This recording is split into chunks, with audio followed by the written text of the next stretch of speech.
Bem, boa tarde. Vamos dar prosseguimento, né, ao nosso ciclo, nosso segundo ciclo de palestras, Revoltas no Mundo Quântico. É um produto, né, resultante de um acordo do Centro de História da Universidade de Lisboa com o Laboratório Redes, da UERJ, um laboratório também de núcleos de história moderna, né, da UERJ. E nós hoje vamos ter a palestra do professor Hendrik Gray, que é professor do Departamento de História da Universidade de Calgary, como vocês estão vendo aí, desde 1997, né, onde ele também foi chefe de departamento de História. O professor Gray, para quem não o conhece, há muitos anos que ele trabalha com História do Brasil, né, no 800, quer dizer, eu sempre conheci o professor Gray trabalhando, né, no século XIX, mas eu descobri que no mestrado, quer dizer, aqui nós chamaríamos de mestrado, ele trabalhou com tenentismo, né? Algo para mim que seria inédito. Né? O Gray, para mim, sempre foi independência e império, né? Mas, desde também, quer dizer, há muitos anos que ele trabalha, o seu doutorado foi sobre o Exército na Bahia, que ele fez na Universidade do Texas, Austin, com também outro grande conhecedor da história do Brasil, que é o professor Richard Graham, né, que temos também o prazer de conhecer, e ele se tornou, a partir daí, um importante especialista, né, na história do Brasil, desenvolvendo pesquisas atualmente sobre a festa do 2 de julho na Bahia, também sobre o entulho, seu declínio e o surgimento do carnaval. Ele publicou inúmeros trabalhos, né? Nós não vamos dizer no Brasil, no exterior, né? Que é lógico que é lá, né? E também aqui no Brasil, certo? Trabalhos que falam sobre a independência da Bahia, sobre o exército, sobre a política racial, a participação de negros e indígenas nas lutas da independência, e trabalhos justamente que vieram à luz no Canadá, nos Estados Unidos, em São Paulo, no Rio. Também, se vocês olharem, ele tem vários artigos em periódicos de excelência, né? Tanto aqui no Brasil, quanto também fora daqui, né? E ele é bastante conhecido por um livro que foi publicado aqui pela UCTEC, Política Racial, Estado e Forças Armadas na época da independência da Bahia, 1790 a 1850. E só para vocês terem ideia, ele publicou em 2019, né, Bahia's Independence, Popular Politics and Patriotic Festival em Salvador. Ele também tem agora uma coletânea, né, no Prelo, que vai sair pela University of New Mexico Press, que ele organiza, intitulada Press, Power and Culture Imperial Brasil. E, em reconhecimento da sua experiência, né, e da sua excelência de trabalho, ele teve 2 prêmios em 2018, o Distinguished Fellow da Canadian Association for Latin American and Caribbean Studies, e também o Internationalization Award da Faculdade de Artes da Universidade de Calgary. Bem, então agradeço. Ele hoje vai nos falar sobre as classes de cor na independência brasileira. Ele é um grande especialista nisso, dos poucos, que não são muitos, que trabalham com essa perspectiva. Muito obrigada, Gray, por ter aceito o nosso convite para participar desse ciclo. Bem, muito obrigado, Lúcia, pela apresentação e, aliás, também pelo convite. Quando você me apresentou e mencionou o Richard Graham, aí eu fiquei logo pensando que nem vou dizer quanto tempo foi, mas acho que eu fui apresentado a você e a Guilherme por Richard Graham no dia do lançamento do livro de Cátia Matoso, o grande livro. Se não, pode ser que estou me enganando, talvez vocês se lembrem desse evento, me lembro. Há muitos anos mesmo. É uma honra e um prazer ter essa oportunidade de falar de um tema ao qual me dedico, né, há muito tempo, embora meio esporadicamente. Peço desculpas por não ter assistido a todas as conferências desse ciclo de palestras. Também peço desculpas antecipadas a todo mundo pelo sotaque e pelos erros de português. Espero que dá para todos me entenderam e que eu não esteja falando rápido demais. Agradeço também a Juliana pela organização e pela administração do ciclo, bem como na ajuda do PowerPoint. Bem, uma das grandes preocupações da elite brasileira, bem como de muitos observadores estrangeiros durante o processo da independência, foi a atuação das classes de cor. O argumento hoje é até simples, né? Índios, escravos, gente de cor liberta e livre procuravam fazer as suas próprias independências, procurando tanto as suas experiências no antigo regime, como as novas ideias liberais e até revolucionárias. E dessa forma, tornaram-se atores importantes no complexo processo que levou à criação do novo Império Constitucional. É um tema que já abordei em diversos estudos, sem, contudo, esgotar as suas possibilidades. E recentemente fui convidado a escrever um capítulo sobre a participação popular na independência para a Cambridge History of the Age of Atlantic Revolutions, né, a história da era das revoluções atlânticas. E esta conferência é tirada deste capítulo, que, para bem dizer a verdade, foi escrito para um público acadêmico não brasileiro. Para escrever o capítulo, juntei a documentação que eu já tinha sobre a Bahia e fiz uma leitura mais ampla de livros, artigos, teses, dissertações sobre a independência em diversas partes do Brasil. E ao decorrer da pesquisa, fiquei até surpreendido, de forma bem agradável, pela quantidade de estudos que abordam de uma ou outra forma a questão da participação popular na independência. Eu preciso dizer também que é um pouco arriscado sair das partes do Brasil que eu melhor conheço, pois além do risco de cometer erros, há o risco de simplificar demais as histórias da independência nas províncias.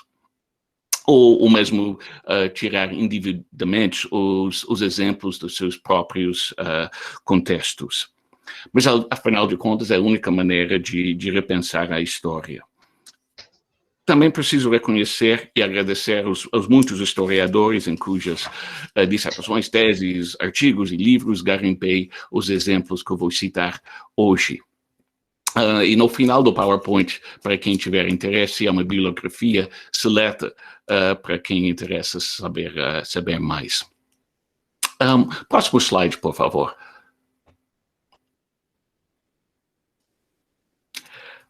Começamos com a conhecida iconografia da independência, o quadro de Pedro Américo, de 1888. Não sou o primeiro a chamar a atenção à quase completa ausência do povo da imagem, apenas o tropeiro descalço na parte de baixo esquerda da imagem, que parece estar olhando a cena atônito, né, sem compreender que Dom Pedro I estava proclamando a independência lá em cima do quadro. Da quadra. Em 1888, essa visão da independência já era muito divulgada. Em 1830, José da Silva Lisboa, o Visconde de Cairu, escreveu uma história oficial encomendada pelo Palácio, que a total independência da nação brasileira, ele argumentou, derivou da atuação do primeiro imperador, que criou um Estado livre, como saído do caos, que nem Deus na criação do mundo. Na década de 1850, Francisco Adolfo de Vernagen atribuiu à unidade brasileira a atuação do monarca que salvou o Brasil da anarquia. Todavia, esses dois, Cairu e Vernagen, reconheceram que o projeto imperial foi contestado, seja pelos falsos dogmas revolucionários da jacobínica liberdade e igualdade, com que alguns tentaram seduzir o povo, Cairu, seja pelas chamas incendiárias da Revolução Francesa, Vernagen, mas o pincel de Pedro Américo apagou completamente as incertezas, temores e contingências que emergem dos documentos da época. Próximo slide, por favor.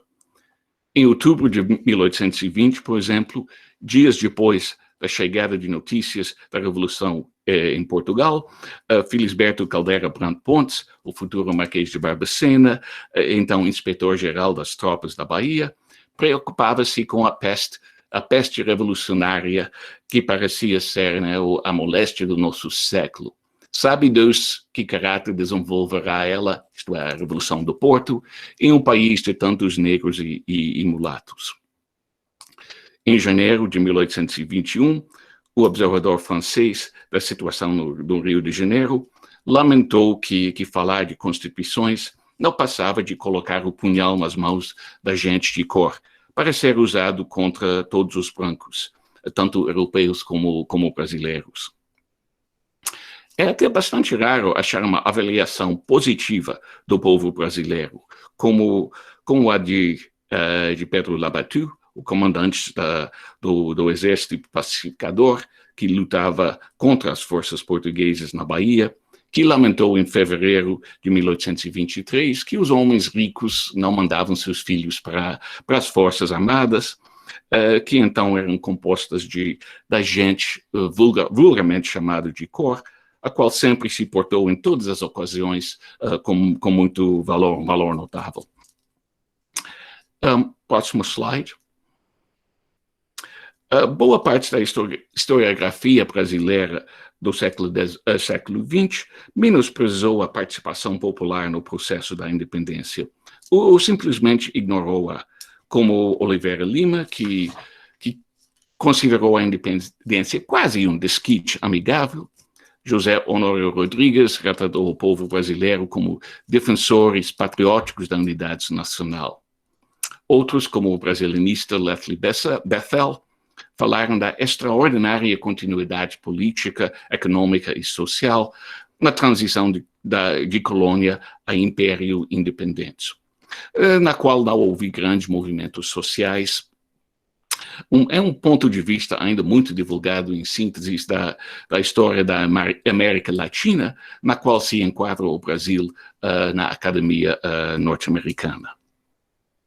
Na renovação da historiografia brasileira sobre a independência, que começou lá pela década de 1990, houve relativamente pouca atenção às classes populares.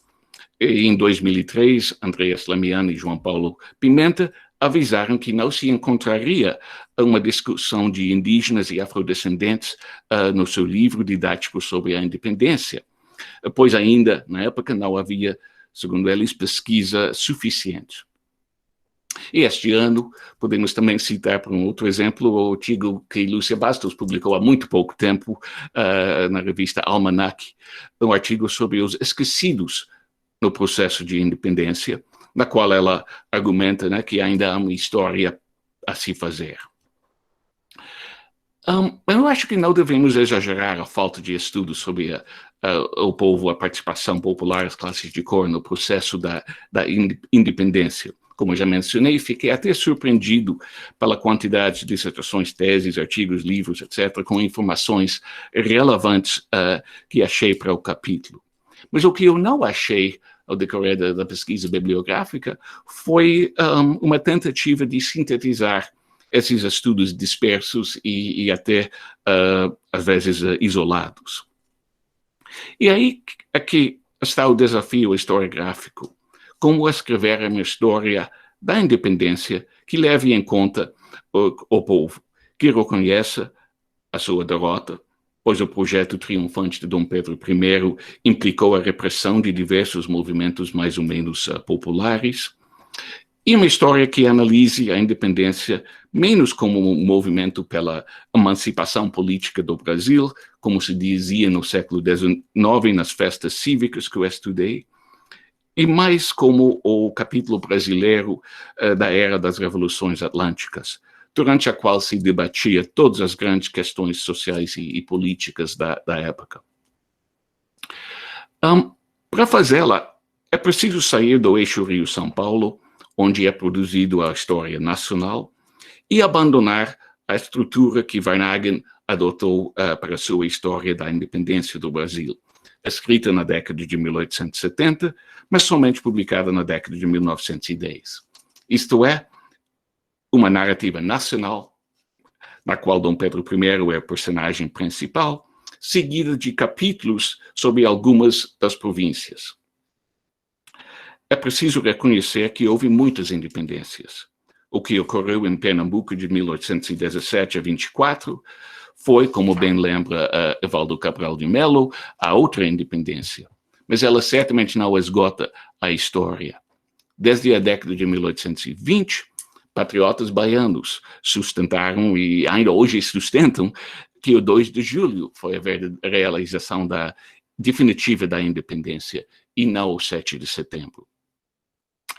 É bom também lembrar que os movimentos, o fato de que os movimentos populares mais radicais da independência ocorreram longe da corte e que eles foram derrotados, facilitou muito a sua marginalização da história da independência. Para escrever o capítulo, resolvi focalizar os 4 anos de fins de 1820 até fins de 1824.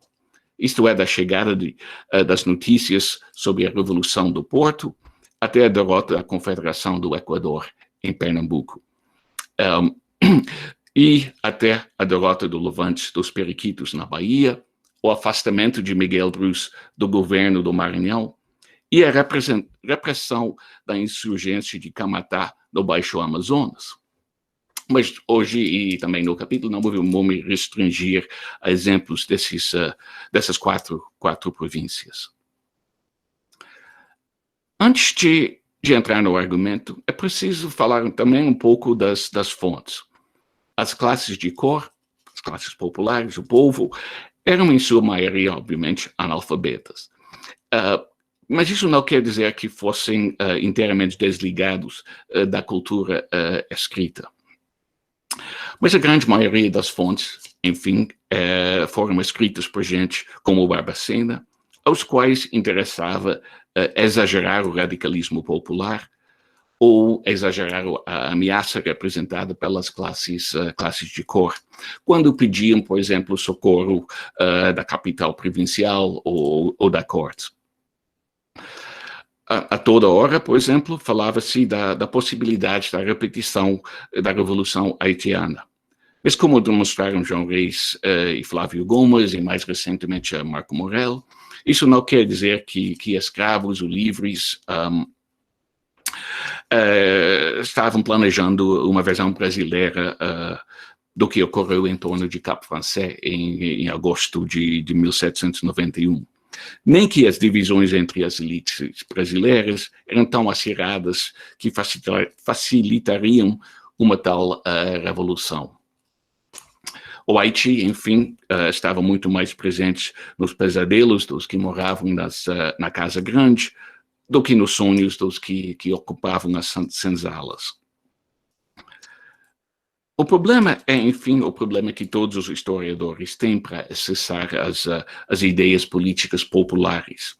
O que devemos fazer sem romantizá-las, nem enquadrá-las em modelos ahistóricos que apagam a complexidade da sociedade oitocentista. Pois bem, para não esgotar o tempo com só observações preliminares, não vou tentar resumir os processos da independência nas províncias que mencionarei, mas quero chamar a atenção a alguns elementos gerais. Em primeiro lugar, tem a diversidade dos processos políticos nos Brasis. E na época, né, é bom lembrar que os estrangeiros tendiam a falar da América Portuguesa no plural, os Brasis e não o Brasil.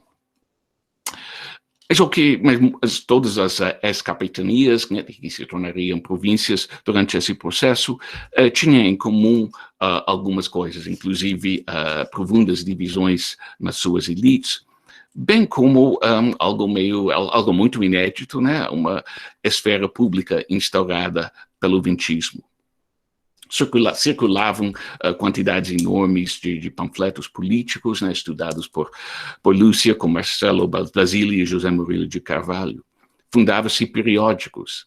e até não se aguardava a chegada de tipografias, e no Maranhão e em São Paulo circulavam periódicos manuscritos por algum tempo em 1821. Aparecia pasquins manuscritos e impressos de todos os tipos nas ruas. Falava-se muito nas ruas e nas praças, né? Em setembro de 1823, uma senhora de engenho baiana lamentou a linguagem raivosa na boca dos negros.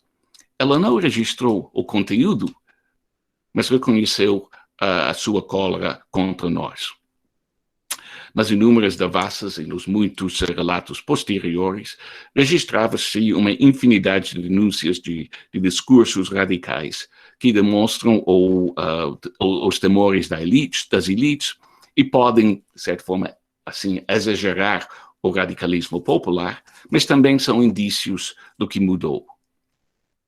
A prática tradicional de fazer requerimentos ganhou novos significados políticos pela quantidade de assinaturas coletadas para alguns desses requerimentos, como o do Fico de Dom Pedro I em janeiro de 22. Outro bom exemplo disso é a denúncia em Pernambuco, acho que foi 22, que 3 insignificantes homens de cor forjaram uma representação com 600 assinaturas para exigir a expulsão das tropas portuguesas, estacionados então no Recife. E houve lutas e conflitos violentos de todos os tipos que requeriam mobilizações militares e deslocamentos de tropas. É importante reconhecer que houve, durante o processo de independência, né, o deslocamento de muita gente de uma província para outra província, muitos através de mobilizações militares. A guerra para expulsar as tropas portuguesas da Bahia requeria mobilizações de tropas no Rio e em Pernambuco. A campanha contra as tropas portuguesas no Piauí envolvia tropas de Ceará, Piauí e Maranhão. E cada revolta entre aspas, talvez, envolvia mobilizações de ambos os lados. Essas mobilizações ocorreram dentro e fora do aparato militar colonial, que sofreu mudanças significativas durante esses anos. A princípio, todos os homens, sejam livres ou libertos, serviam ou no exército, ou nas milícias, ou nas ordenanças. A organização das Forças Armadas era bem característica do antigo regime, com a exclusão de homens negros e índios da tropa paga, a fileira do exército que devia ser composto de homens brancos, mas que também na qual também se aceitava pardos. Alguns regimentos portugueses foram destacados no Brasil depois das guerras napoleônicas, mas a grande maioria da tropa era recrutada na própria capitania, e os soldados e os oficiais serviam durante toda a carreira na mesma capitania. As mobilizações militares para as ocupações da Guiana Francesa em 1809, de Montevideo em 1816, e para a repressão do movimento pernambucano de 1817, bem como as mobilizações para as lutas pela independência, obrigaram aos poucos o abandono dessa discriminação racial no recrutamento, e na década de 1820, muitos comentaram preocupados a presença cada vez maior de homens de cor na fileira das tropas. E todas essas campanhas que mencionei implicavam maior mobilidade para esses homens. Também é preciso lembrar rapidamente, pois será importante no resto da discussão, a discriminação racial nas milícias, com os antigos regimentos de homens pretos, os regimentos de Henrique Dias, e as recém-criados regimentos de homens pardos, que datam principalmente da década de 1770, bem como, obviamente, os regimentos de brancos. No Maranhão e no Pará, regiões com populações menores de afrodescendentes livres e libertos, a milícia era menos desenvolvida, mas havia muitos indígenas nas ordenanças. Tanto os Henriques como os regimentos de pardos tinham oficiais das suas próprias cores, e essa elite militar de cor se tornaria um fator importante em Pernambuco e na Bahia. Luiz Geraldo Silva caracteriza a sua ideologia como barroca, pois esperavam que seu serviço leal ao monarca lhes garantiria promoções, comendas, reconhecimento e proteção do seu status. Pois bem, depois dessa longa introdução, no resto do capítulo, analiso alguns exemplos da atuação de escravos indígenas e gente livre de cor, e adotarei a mesma estrutura hoje, embora ela divide um pouco artificialmente as classes de cor. Próximo slide, por favor. Pois bem, não é grande novidade dizer que a independência ameaçou a escravidão. João Reis, entre outros, já observou que a retórica patriota que equivalia à condição do Brasil à escravidão e que demandava a liberdade, ou que demandava a liberdade, tinha outros significados para os escravos. Para provocar um pouco no capítulo, eu sugeri que em 1821 e no 1822, no início de 22, houve uma onda do que podemos até chamar de constitucionalismo escravo. De um lado da América Portuguesa ao outro, escravos entendiam que o ventismo implicava na sua liberdade. Na ilha de desde 1821, escravos negros compreendiam o ventismo como a publicação da sua liberdade e esperavam a todos os instantes que seus senhores os despedissem dos seus serviços. Em agosto de 1821, na vila de Itu, em São Paulo, quando se preparava para festejar a adesão à Constituição portuguesa, ainda não escrita, houve uma denúncia de que os escravos tratavam entre si de recuperar a sua liberdade. Persuadidos que por efeito da Constituição se lhe manda restituir a sua liberdade, e que seus senhores e as autoridades públicas ocultam a ordem para isso. Em Minas Gerais, entre outros episódios, houve um rei Congo que propagava a mesma noção. Um periódico de Lisboa chegou a divulgar o que chamaríamos hoje em dia de fake news, de que 1000 escravos foram mortos numa revolta constitucionalista em Ouro Preto.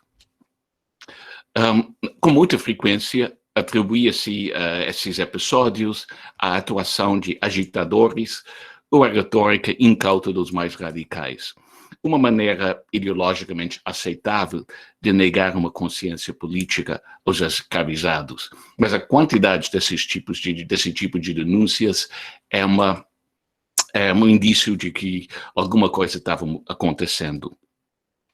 Não demorou muito para os escravos aprenderem que o ventismo não era um movimento abolicionista e que não existia nenhum decreto deste teor. E quando reunia-se a Assembleia Constituinte Brasileira em maio de 1823, já não havia mais esse constitucionalismo escravo. Durante esses anos, a resistência escrava tomou outras formas. Durante os conflitos desses anos, houve inúmeras denúncias de fugas de escravos. Na Bahia e também em outras províncias, tanto os patriotas como os portugueses acusavam-se uns aos outros de incentivarem essas fugas. Quilombos cresceram em muitas províncias e Marcos Carvalho, já há muito tempo, publicou um artigo sobre o quilombo de Catucá, perto do Recife, que se tornou uma grande dor de cabeça para os governos da província na década de 1820. E houve o recrutamento de escravos para forças militares e paramilitares. houve muitas acusações de que os participantes dos conflitos armaram os seus escravos. Na festa do Ano Novo de 1822, na cidade de Recife, um corcunda, um absolutista, acompanhado de 5 escravos armados com bacamarte, pistolas e espadas, desafiou aos constitucionalistas, desafiou os constitucionalistas a repetirem seus gritos de morte aos corcundas. O grande episódio de recrutamento de escravos ocorreu na Bahia, onde em fins de 1822 e início de 23, Pedro Labatut, o mercenário francês contratado pelo imperador para comandar as forças patriotas, o exército pacificador, assentou praça a escravos abandonados por seus senhores portugueses. Ele queria fazer uma leva sistemática de escravos nos engenhos do Recôncavo, mas foi bloqueado pelos senhores baianos. Enfim, Labatut foi deposto e devolvido como prisioneiro para Rio de Janeiro, mas os escravos alistados continuaram servindo no exército pacificador. Durante esse recrutamento não houve nenhuma promessa de liberdade e ficou para depois da guerra a questão do seu status. Logo depois da retirada dos portugueses, em 2 de julho de 1823, o comandante do exército pacificador, o então Lima e Silva, recomendou a sua libertação, pois os escravos soldados haviam sempre mostrado provas de valor e intrepidez e um decidido entusiasmo pela causa da independência do Brasil. Demorou muito para resolver a situação desses homens, tema sobre o qual eu escrevi há muito tempo. Mas, infelizmente, durante a pesquisa sobre esse recrutamento, eu não achei nenhum indício da visão política desses homens, além do seu desejo pela liberdade. Mas, na época, todos sabiam que Labatut estava fazendo algo inédito. Reclamava-se no Recôncavo e em Cachoeira também, que em outra coisa não falavam pretos e pardos. E depois da independência, na Bahia, reclamava-se muito da nova feição das tropas pagas, agora compostas de mais homens negros e pardos, e até de alguns ex-escravos. E nessa situação havia uma grande mudança nas Forças Armadas da época colonial para os seus primeiros anos da pós-independência. Em vários textos sobre Maranhão, Matias Assunção cita um belíssimo exemplo que dá algum indício da circulação de notícias entre escravos. Em fevereiro de 27, um pouco fora do meu recorte temporal, mas a história... Perdão, pode voltar para ficar com esse, por favor. Obrigado. O caso de um certo escravo de nome de Martinho, que foi acusado de dizer que breve estava a chegar o tempo de se libertarem, visto que os ingleses, a instâncias do rei de Congo, no Rio de Congo, protegiam a causa de suas liberdades. E que, havendo as forças em seu favor já destroçado a Bahia e Pernambuco, ficavam a partir para Maranhão por mar e terra, devendo eles unirem-se a estas, a fim de extinguirem os brancos que se lhe opusessem. É um texto riquíssimo que, a meu ver, mostra que, ou pode ser interpretado como uma mostra de que as notícias da Confederação do Equador em Pernambuco e do levante dos Periquitos na Bahia, ambos movimentos de 1824, ainda circulavam. Também que Martinho sabia dos esforços britânicos de reprimir o tráfico de escravos. E, por fim, sua invocação do rei de Congo, e não Rio de Congo, revela que alguma coisa da cultura política africana também moldava sua visão do mundo. Então, é um exemplo que pode ser, devem existir outros exemplos desses tipos de circulação de notícias entre escravos que mostram a sua consciência e sua participação nesse processo político, de mesma forma que o constitucionalismo escravo mostra mesmo engajamento nas questões políticas. Agora podemos passar para o próximo slide. Obrigado. Bem, há muito tempo, né, os especialistas em história indígena chamam atenção à importância dos índios na história brasileira. Ninguém ignora sua presença na Amazônia ou nas fronteiras do Sul, mas é fácil ignorar a existência de aldeias perto dos engenhos do Nordeste, né, no sentido atual, que descendiam de antigas missões e que foram secularizadas no século XVIII.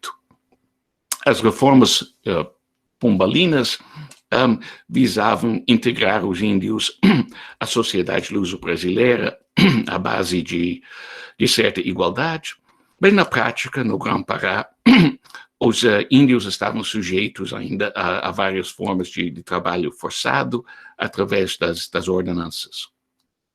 Quando havia interesse econômico nisso, os luso-brasileiros tentaram apropriar-se das terras indígenas. Nas aldeias indígenas do Nordeste, havia uma forte tendência ao monarquismo.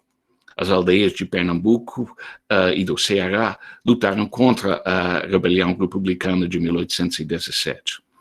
Esse monarquismo indígena derivava do seu cálculo, bem fundado, aliás, de que o poder monárquico era um contrapeso ao poder das elites locais. Os índios de Maranguapé, do Ceará, invocaram retórica anti-portuguesa em setembro de 1822, quando, em nome de El Rei Defensor do Brasil, atacaram 2 portugueses que haviam se apropriado de parte do seu território. A junta em Fortaleza, ainda leal a Lisboa, logo prendeu a liderança indígena, mas quando essa junta caiu, a nova junta reconheceu o imperador, soltou os índios presos e olhou favoravelmente as suas reclamações contra os inimigos da causa brasileira. É um indício de como a independência mudou um conflito local.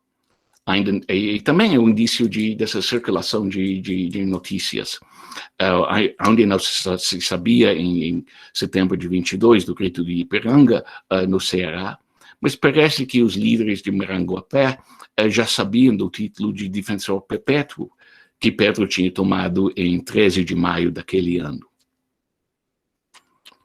No Pará, tanto o vintismo como a independência brasileira forneceram nova linguagem aos índios para resistir ao trabalho forçado.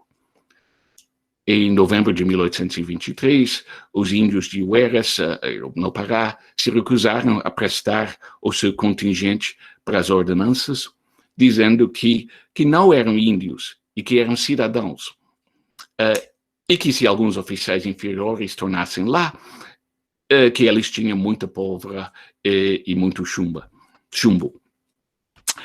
Há muitos exemplos desse tipo de resistência cotidiana da parte dos indígenas, com invocação de nova retórica política, bem como o reconhecimento de que havia uma nova correlação de forças locais, bastante semelhante aos cálculos que muitos escravos fizeram na mesma época. A manifestação mais ampla dessa nova política indígena ocorreu no Baixo Amazonas de fins de 23 a meados de 24, quando uma insurgência de Tapuyos, centrado na vila de Camatá, controlou por alguns meses um longo trecho do rio. O estopim do movimento foi o massacre de mais de 250 soldados que haviam tentado derrubar a junta em meados de outubro, foram sufocados, né, dentro do navio prisão fechado. André Machado vê esse movimento como um projeto radical da independência, cujos líderes tapuyos se consideravam defensores da verdadeira causa da independência, que conectavam a rejeição do trabalho forçado Eles imaginavam Dom Pedro I como defensor dos seus direitos, dos direitos que haviam conquistado no regime constitucional português. O movimento foi militarmente derrotado, mas, de certa forma, antecipou, né, a cabenagem ao movimento da década de 1830. Próximo slide, por favor.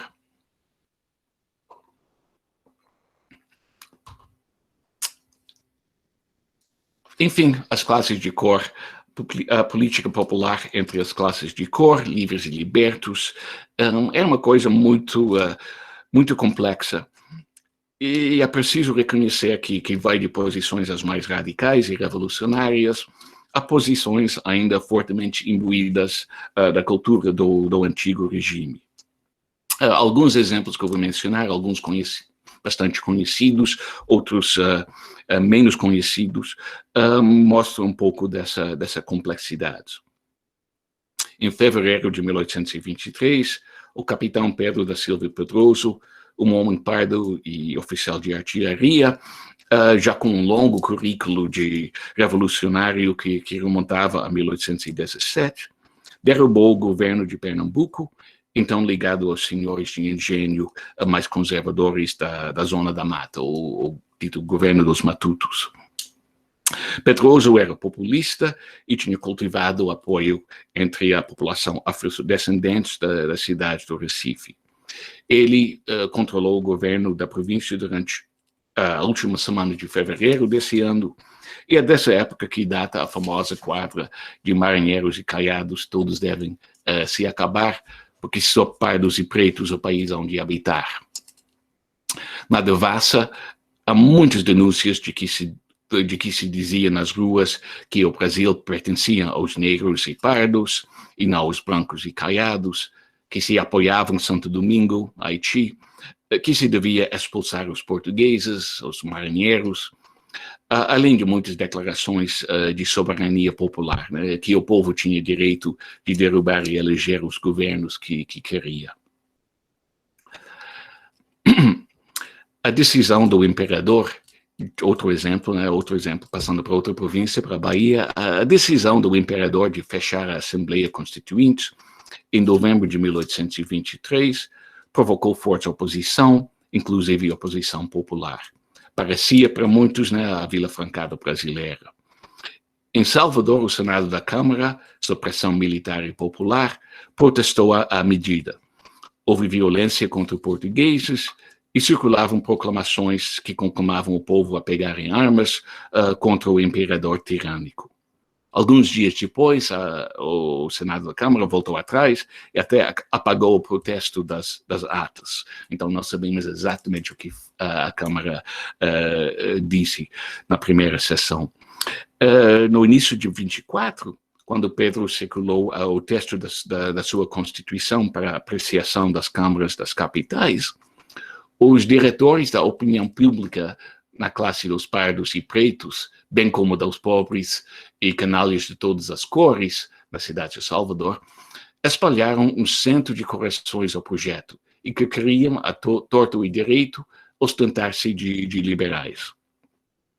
É Felisberto Caldeira Brant Ponte, o futuro Marquês de Barbacena, que eu já mencionei, que relata esse episódio e que conta que depois todos os homens de bem puseram fim ao movimento. Mas os comentários do Marquês, do futuro Marquês, são bastante interessantes. Pois, por um lado, ele nega a autonomia popular, a autonomia do povo. São, afinal de contas, os diretores da opinião pública que manipulam os pardos e pretos.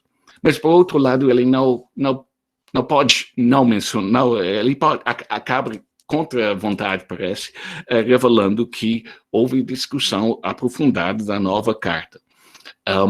Mesmo se o centro de correções fosse exagero. Mas parece que realmente ele acaba dizendo que muita gente estava discutindo a Constituição. A essa época, e podemos passar para o próximo slide, aliás, a essa época, a questão política central para as províncias do norte eram e aceitaram a indicação do imperador para presidente da província. Na Bahia, acabavam-se aceitando a indicação de Dom Pedro I, mas Pernambuco tornou-se o centro de resistência ao Rio de Janeiro na Confederação do Equador, com apoio de Paraíba, Rio Grande do Norte e Ceará. No Maranhão, o governo de Miguel Bruce não apoiou a Confederação, mas lutava contra os senhores do Vale de Itapicuru, que viam seus apelos à população de São Luís como um radicalismo perigoso. Resistir ao Rio de Janeiro implicava a mobilização popular, que com frequência escapava ao controle das elites, e por vezes também revelava as divisões entre as classes de cor. Um desses episódios ocorreu em fins de junho de 1824, no Recife, na véspera da proclamação formal da Confederação do Equador, quando o batalhão de milicianos, miliciano de homens pardos, comandado pelo Major Emiliano Felipe Benício Mundruku, intentava saquear o comércio da cidade. Circulou, segundo um relato de um historiador e cronista do início do século XX, circulou um impresso que conclamava o povo, qual eu imito a Cristóvão, esse imortal haitiano, e imitai seu povo, o meu povo soberano. O comandante do batalhão dos homens pretos, os Henriques, o major Agostinho Bezerra Cavalcante, e seus homens protegeram o comércio e evitaram o saque. Mas mesmo assim, preso depois da derrota da Confederação, Agostinho foi executado com outros líderes da Confederação, enquanto Mundruku conseguiu fugir para os Estados Unidos, onde, aliás, ele se tornou uma figura de destaque no movimento abolicionista em Boston, que é uma outra história absolutamente fascinante de uma figura atlântica que era o Mundruku. Os versos atribuídos a Mundruku são meio curiosos, né? Pois Henri Christophe, o rei do Haiti, já se suicidara em 1820, e à época o Haiti já era uma república, mas muitos já sugeriram que a invocação de um líder negro é um indício de como a Revolução Haitiana podia apelar a homens de cor como exemplo de liderança negra, soberania popular e mesmo antirracismo. Nesse mesmo mês, junho de 1824, é quando Antônio Pereira Rebouças, então secretário do governo de Sergipe, é acusado de participar de reuniões de mata-caiados, de louvar o Haiti e de doutrinar que qualquer homem preto ou pardo podia ser general. Outro episódio bastante conhecido. Os biógrafos de Rebouças atribuíam todo esse episódio a uma campanha racista de desqualificá-lo. Mas a ênfase na igualdade entre os livres seria um elemento central da sua atuação política e da sua advocacia posteriores. Esses episódios, bem como a atuação dos Henriques na Bahia, que eu vou mencionar em breve, indicam que é difícil falar de um único partido negro na independência. Alguns estrangeiros que comentaram a política na Bahia nessa época mencionam a existência ou falam da existência desse partido na Bahia.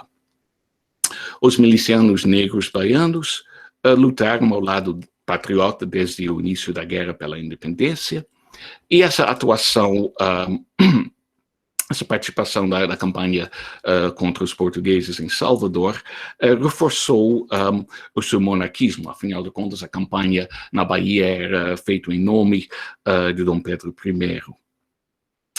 E depois da guerra, durante a década de 20, eles enviaram inúmeros requerimentos ao imperador pedindo recompensas pelos seus serviços. E em novembro de 1824, quando do colapso do Levante dos Periquitos, Foi o tenente-coronel Joaquim de Santana Neves, dos Henriques, que era o oficial mais graduado, o oficial legalista mais graduado existente em Salvador.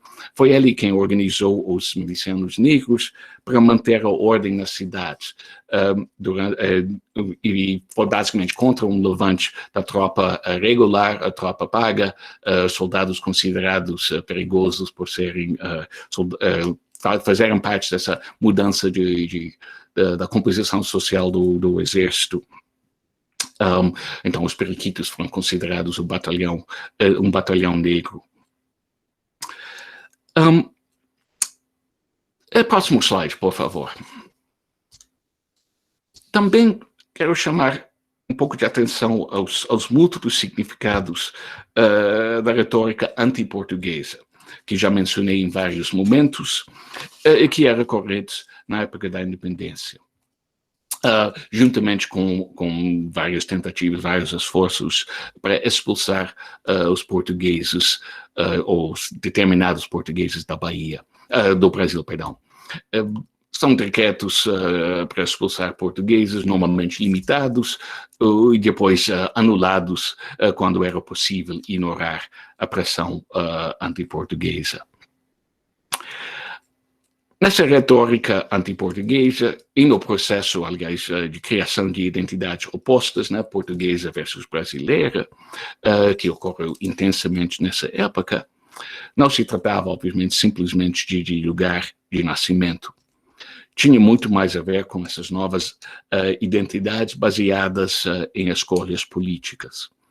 Manter ou não a ligação com Portugal, apoiar ou rejeitar o absolutismo associado com Portugal, questões de classe, de poder local, ou mesmo cargos do governo, né? Expulsar os portugueses das Forças Armadas ou do governo civil, alegando sua falta de apoio à independência, abriria espaços para brasileiros patriotas conquistarem novos postos.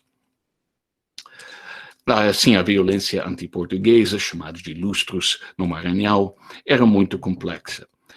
De questões políticas e demandas para cargos, passava-se facilmente a conflito de classe ou a conflitos definidos até racialmente.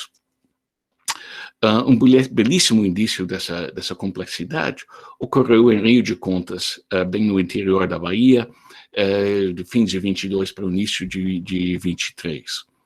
Houve uma série de conflitos no município que chegaram a ser definidos pelos participantes como confrontos entre portugueses e brasileiros. Mas esses conflitos, ao que parece, não tinham nada a ver com a Guerra do Recôncavo. Então, eram conflitos locais que foram redefinidos como conflitos entre portugueses e brasileiros. Mas o interessante é que um dos líderes do Partido Brasileiro declarou que europeu pobre, brasileiro era, e brasileiro rico, europeu era. Um belíssimo indício de que as questões de classe informaram esses conflitos também. Para outros, o conflito era racial. No Pará, um soldado preso por desrespeitar o seu capitão em abril de 1824, declarou que se tivesse 40 homens com ele, havia de passar todos os branquinhos à espada, pois todos eram desleais à Câmara de Camatá. Pois bem, para tentar concluir, e pode passar, acho, para o último slide, é preciso reconhecer que houve muitas independências, e sem dúvida há mais independências a descobrir. Há ainda, como eu já mencionei, o desafio de escrever uma história da independência que incorpore efetivamente a participação popular. Essa nova história da independência tem que reconhecer que o projeto político do primeiro imperador triunfou. Mas a derrota não quer dizer que a atuação das classes de cor, de índios, de escravos, etc., fosse insignificante, passageira ou uma coisa que pode ser ignorada. Rafael Marquesi, Thomas Perón e Márcio Berbel sugerem que a ampla concessão de cidadania no Império foi uma reconhecimento das demandas populares. A Assembleia Constituinte contemplou concedê-la a todos os homens brasileiros livres e libertos, e a Constituição de 1824 apenas restringiu a cidadania dos libertos e excluiu os africanos. Os direitos dos cidadãos brasileiros, enumerados no artigo 179 da Constituição, embora, podemos dizer, pouco respeitados, não eram letra morta, todavia, e foram frequentemente invocadas na política popular, política radical posterior. E de vez em quando aparecem indícios de uma memória popular da independência, ligada a demandas pela cidadania plena no Império. Em 1834, Pedro da Silva Pedroso declarou que a glória de ter sido o primeiro a se manifestar em favor da independência lhe pertencia, pois foi ele quem fez soar esta palavra mágica, a palavra de independência, do início da rebelião republicana de 1817. E ele argumenta que essa palavra mágica, né, foi somente depois repetido por José Bonifácio. Então ele também nega a importância de Dom Pedro I, que em 34 já era fácil fazer. Em 1832, Joaquim Cândido Soares Meirelles, um médico pardo acusado de haitianismo, declarou que o exército pacificador era composto de mulatos e pretos, que libertaram a sua pátria na esperança que pudessem pretender a mais alguma coisa que não fosse mestre alfaiate, carpinteiro ou pedreiro. Em 1836, um periódico baiano declarou que os homens de cor eram as muralhas da independência e liberdade do Brasil. Esses homens de cor, segundo o artigo, não queriam a desordem no seu país, mas queriam a plena igualdade perante a lei, conforme o artigo 179. Mas acho que eu vou parar por aqui mesmo. Já falei muito, acho que já falei quase 1 hora. Espero ter demonstrado um pouco da variedade, da complexidade das outras independências que sacudiram a América Portuguesa na primeira metade da década de 1820. Obrigado. Imagino que não dá para ler isso nas suas telas, mas... Mas depois vai ficar... vai ficar no YouTube, não vai, Juliano? Bem, eu queria agradecer muito ao Cray por esse instigante trabalho, né? Acredito que é um momento muito propício, né? Daqui a 2 anos, menos de 2 anos, né? Teremos os nossos 200 anos da independência e, como eu sempre coloco, eu acho que o mais importante não é digamos, comemorar isso, mas é repensar. E eu também vejo, né, acho que hoje mais do que nunca, que nós não temos uma independência, nós temos várias independências, como você colocou. E eu acho que são essas outras, né, independências, essas várias independências que você bem apontou, que ainda representam um grande desafio, né, como você mostrou, para uma nova escrita, né, dessa história. Então, eu espero, né, que justamente a gente possa ter essas ideias que são fragmentadas. Eu acho que aquele artigo que você colocou, que saiu há pouco tempo, que eu escrevi, eu senti falta disso. Quer dizer, você não tem uma unidade, quer dizer, você não tem uma perspectiva, né? Você tem uma coisa, como você mostrou, um acontecimento aqui, uma menção de outro lado, mas não é trabalhos, quer dizer, tem trabalhos seus, tem o trabalho do João Reis, do Marcos Carvalho, tem outros trabalhos mais recentes, né, como a mesma tese do André Machado, né, mas você não tem essa, digamos, essa unificação, e até aqui foi colocado no chat, essa necessidade de levar isso mais além de uma história acadêmica, mas também de uma história mais pública, né? De uma história que outros possam ter. Então, eu tinha certeza, né, que o seu trabalho ia ser muito importante para a gente fechar, né, esse nosso ciclo com essas revoltas, com esses movimentos populares, trazendo um outro lado das independências que aconteceram no Brasil. Bem, nós, como sempre, vamos abrir, né, para perguntas, vamos fazer algumas rodadas. Se alguém quiser, pode colocar no chat. Eu vou abrir aqui, porque eu sempre me esqueço dele. Então, eu abro para perguntas, para quem quiser fazer algum comentário, alguma pergunta. Pode ser tanto oralmente, como pode ser pelo chat. Quem gostaria de começar aí fazendo alguma questão?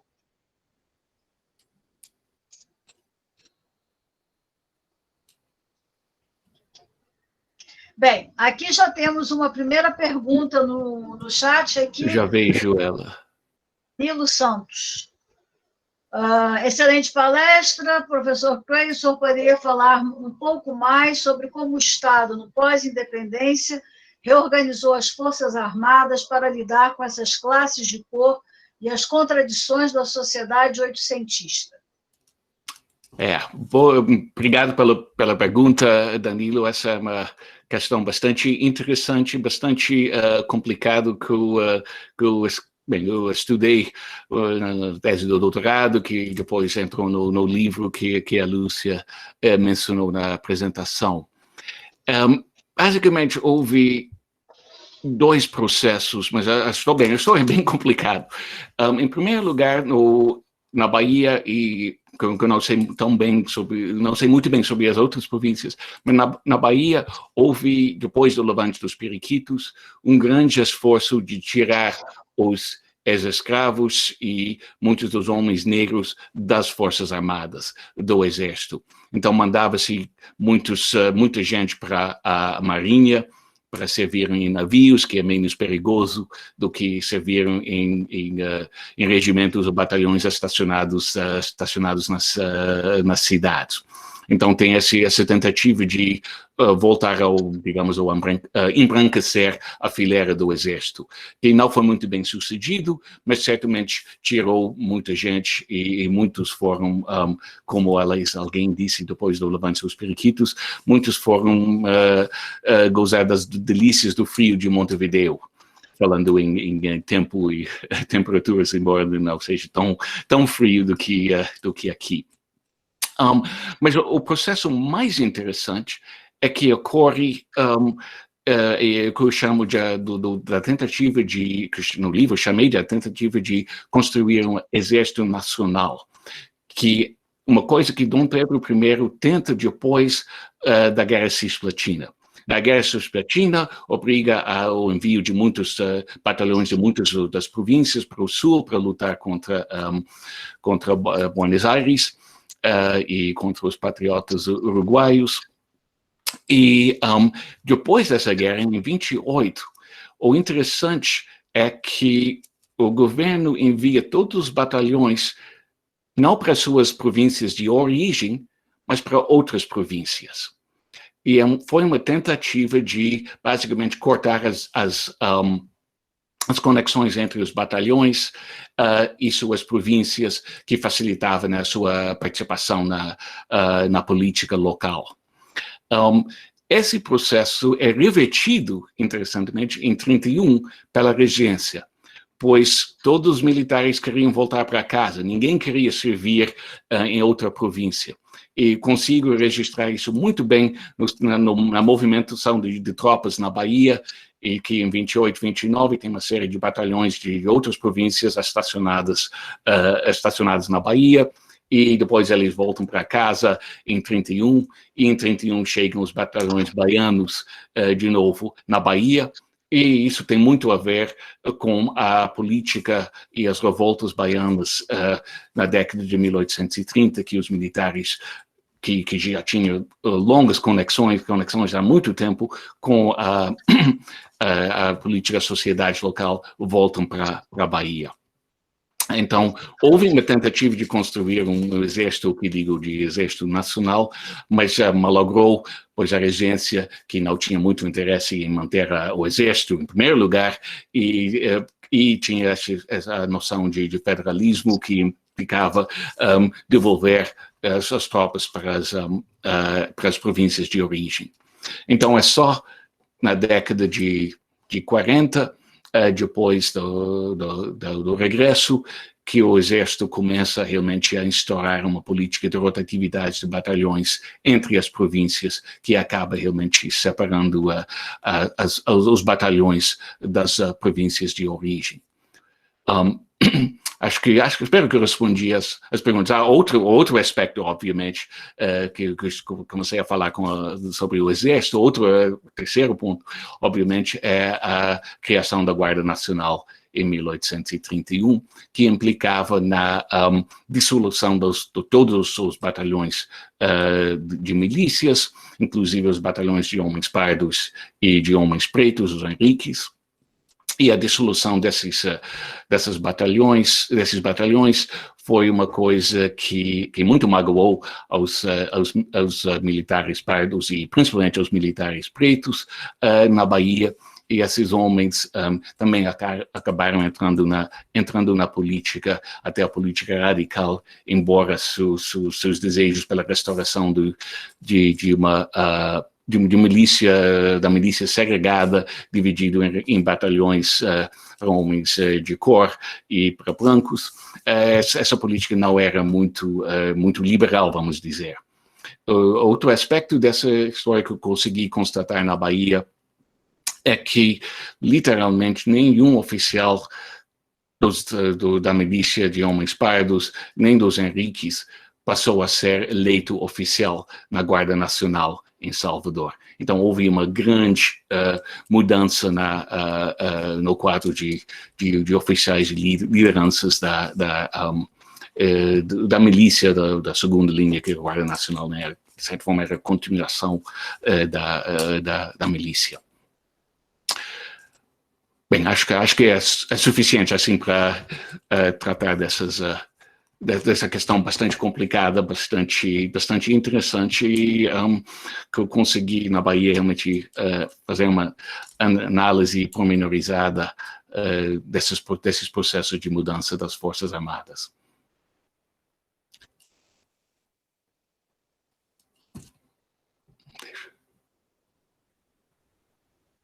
Opa!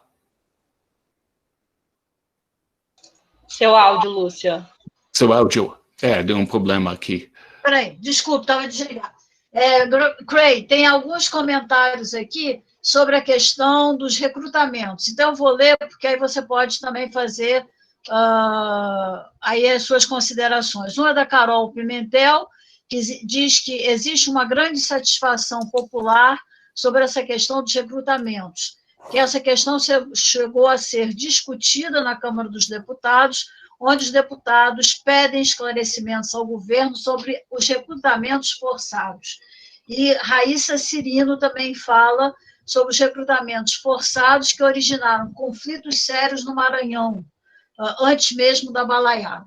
Então, se você pudesse fazer algum comentário sobre essa questão dos recrutamentos forçados e a insatisfação popular, acho que também seria o caso. Posso sim, obrigado pela pergunta. O recrutamento é uma coisa discutida na Câmara dos Deputados, no Senado, durante todo o Império.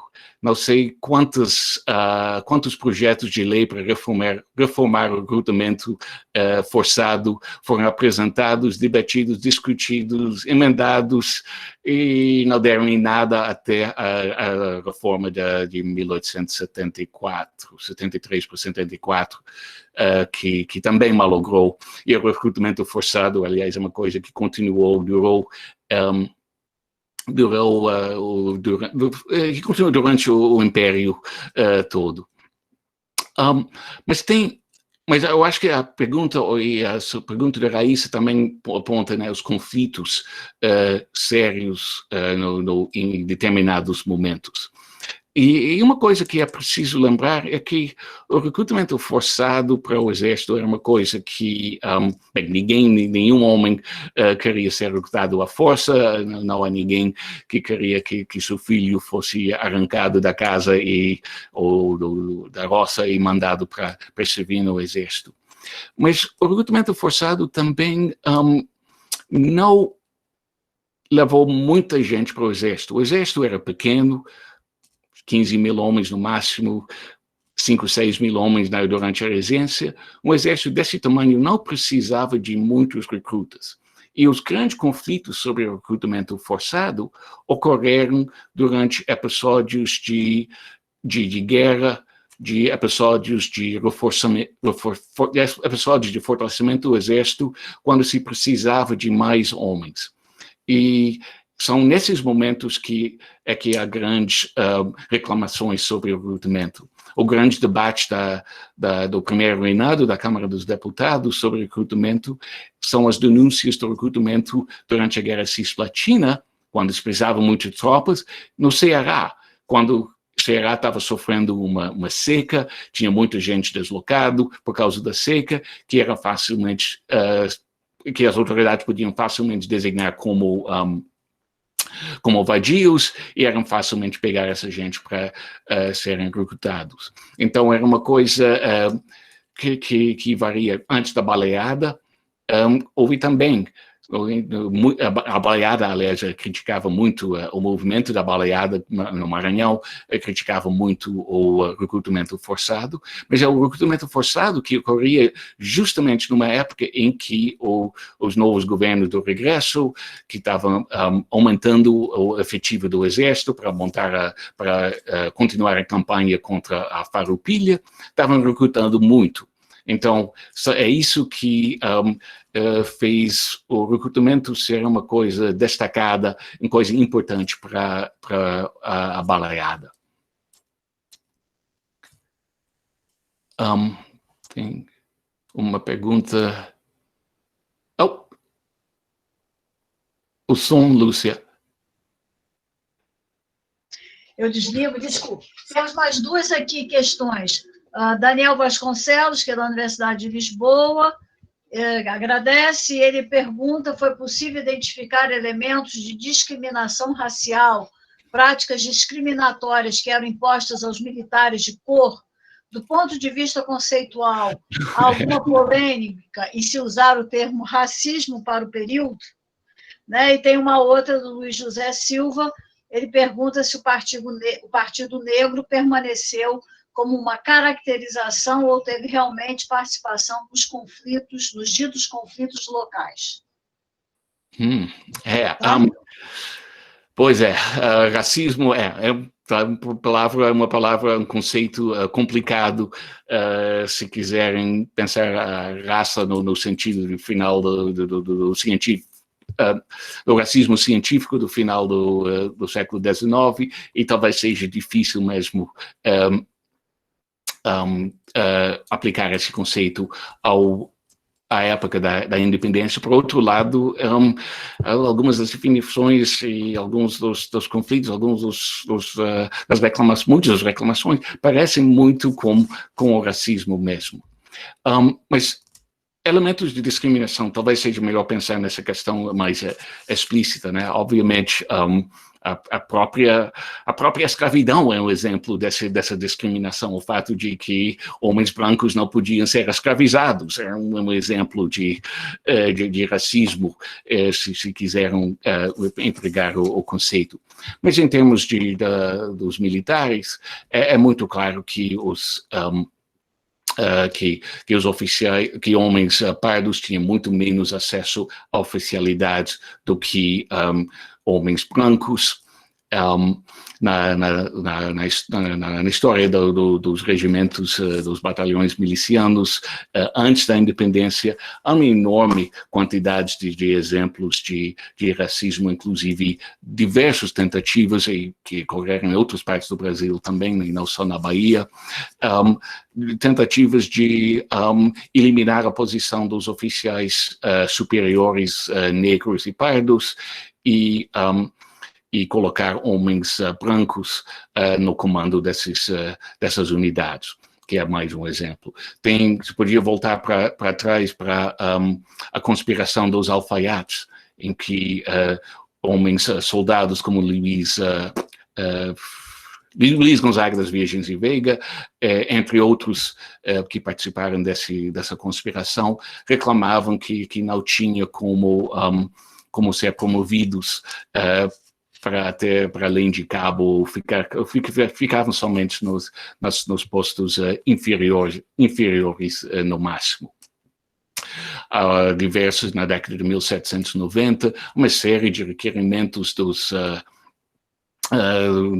do regimento dos homens pardos, reclamando a questão do comando e da imposição de oficiais brancos, reclamando também insultos públicos contra o seu regimento em paradas em que não eram respeitados pelos batalhões, ou pelos regimentos, de brancos. E também tem vários indícios de que os Henriques muitas vezes foram mandados em serviço para fazer faxinhas nas fortalezas, que os regimentos de homens brancos certamente não faziam. Então, é facilmente identificar uma série de coisas que tem a ver com que podem ser interpretados no sentido de discriminação racial. Inclusive, é interessante que você mencione essa pergunta, porque eu estou fazendo uma pesquisa agora com a Adriana Barreto de Souza sobre os regimentos de pardos, para fazer uma comparação entre Rio de Janeiro e Salvador, e pensar um pouco mais essa questão de política. E tem um elemento interessante, que é um documento que eu não conhecia à época da tese de doutorado, mas que agora me faz pensar mais essa questão que você coloca. É que em 1803, há uma ordem de Lisboa de restaurar e de indicar homens para servirem servirem como oficiais superiores do regimento de pardos. E o comandante das tropas, um tal de Marechal Florencio, ele basicamente faz uma série de exames de capitães que querem ser promovidos a majores, e ele faz toda a avaliação e depois diz que ele não queria recomendar nenhum deles, pois ele não sabia, mas deixa eu pensar direito para não confundir o que ele diz. Ele diz que não queria, ou não sabia como escolher oficiais superiores entre a classe de homens que viviam de ofícios mecânicos. É interessante desse relato, ele não diz nada sobre a cor desses homens, ele não fala de questão racial, ele fala da sua condição de oficiais mecânicos. Então, tem mais do que simplesmente discriminação racial, ou o conceito de discriminação racial nessas questões pode simplificar demais a questão das hierarquias do final do antigo regime.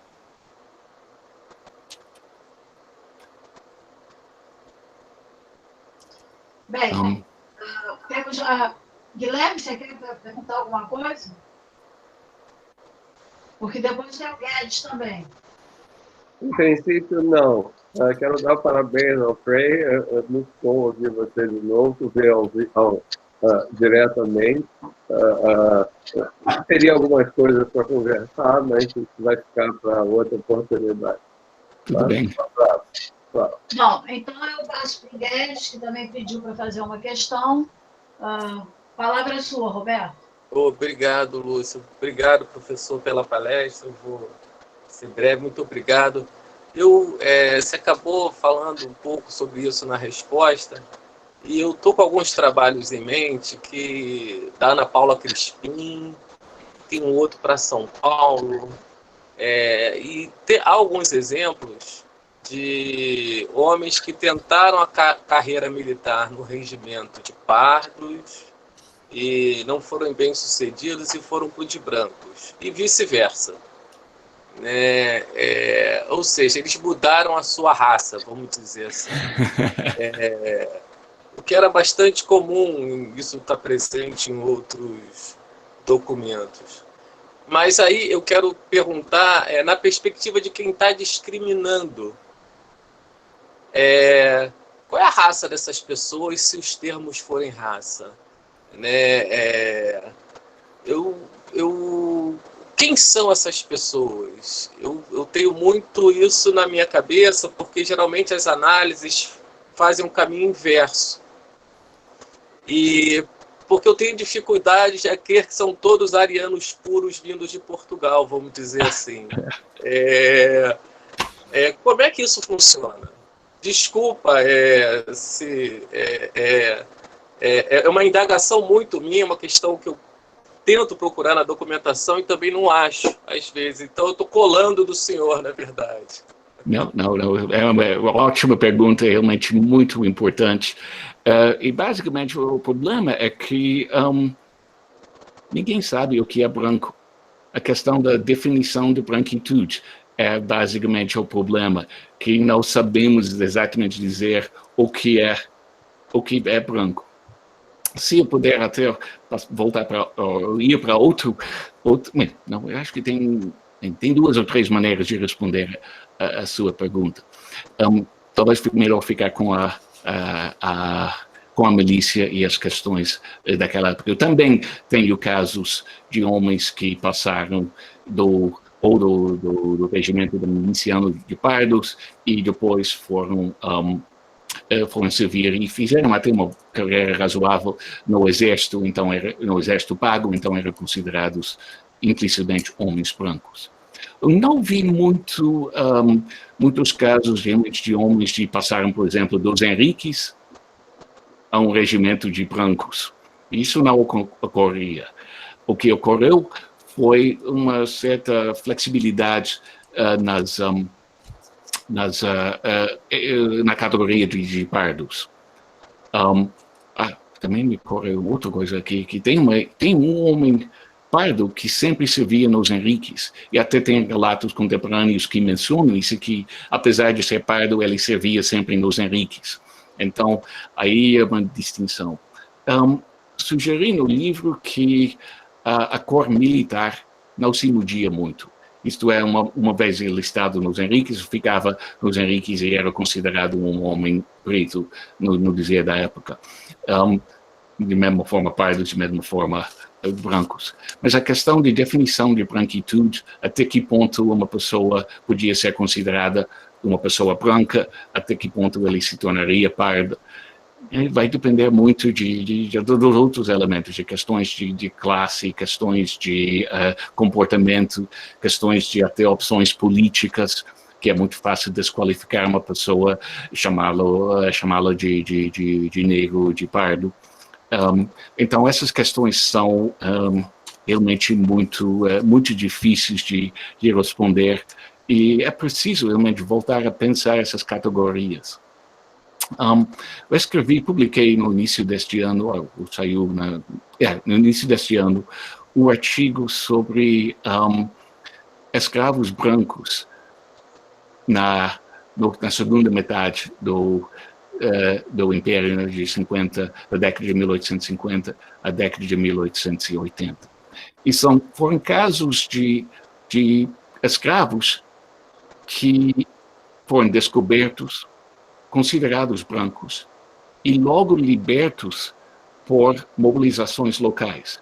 Basicamente, uma questão de, por exemplo, um bom exemplo dessas questões é o escravo que que no tráfego interprovincial é levado no vapor do norte ao sul, né, como o fluxo desse tráfego interprovincial, e no navio o escravo é visto e todo mundo acha que é uma pessoa branca, geralmente criança, geralmente mulher, e logo os passageiros e mesmo o capitão do navio e os oficiais do navio juntam um dinheirinho, uma vaquinha, e logo libertam o escravo uma vez que chega no Rio de Janeiro.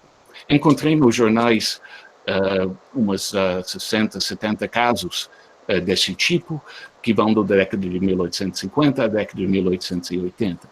Mas o que eu não consegui realmente estabelecer nesse artigo é o que fez essas pessoas, esses escravos, serem considerados brancos.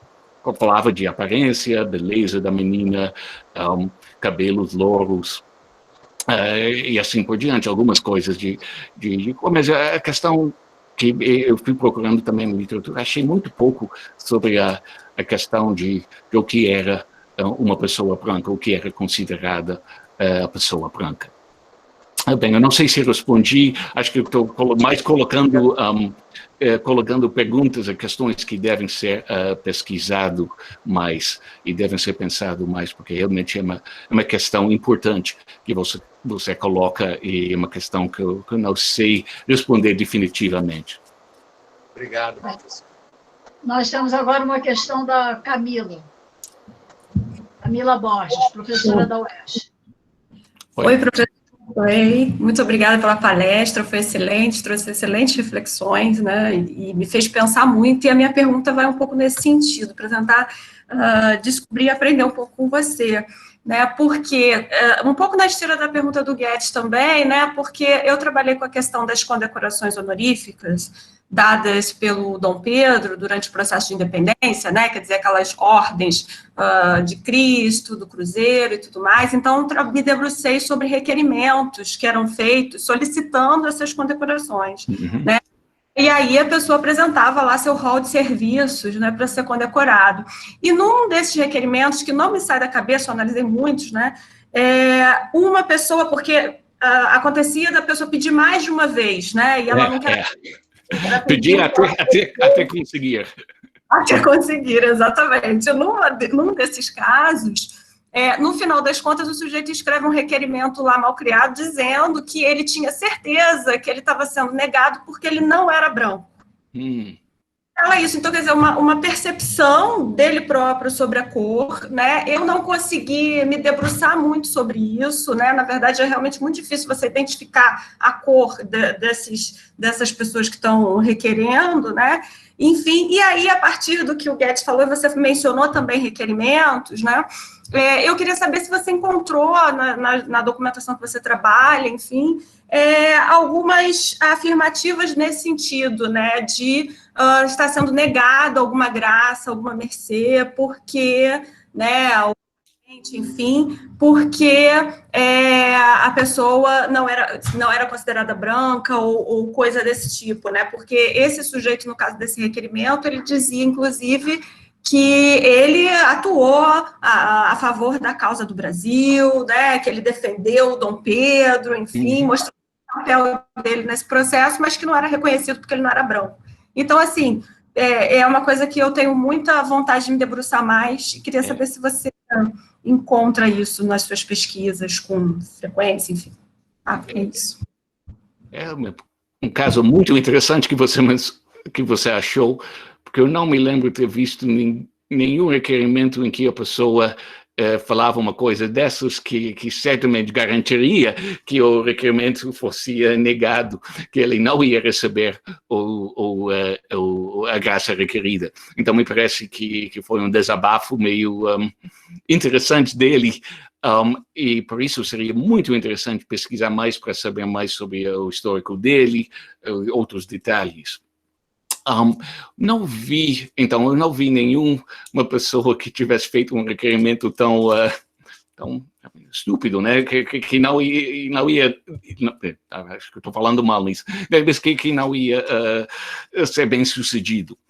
Mas o resto da pergunta acho que é muito interessante também, porque você está colocando, me parece, a questão de como se sabia da cor da pessoa que fazia o requerimento, porque muitos requerimentos não mencionavam esses tipos de detalhes, relatavam histórico de serviços. Para os requerimentos de militares ou de milicianos, pelo menos dava para ver, porque se é servir em regimento tal, certamente deve ter considerado, a princípio, homem negro e pardo, etc., etc. Mas para os outros requerimentos é mais difícil saber.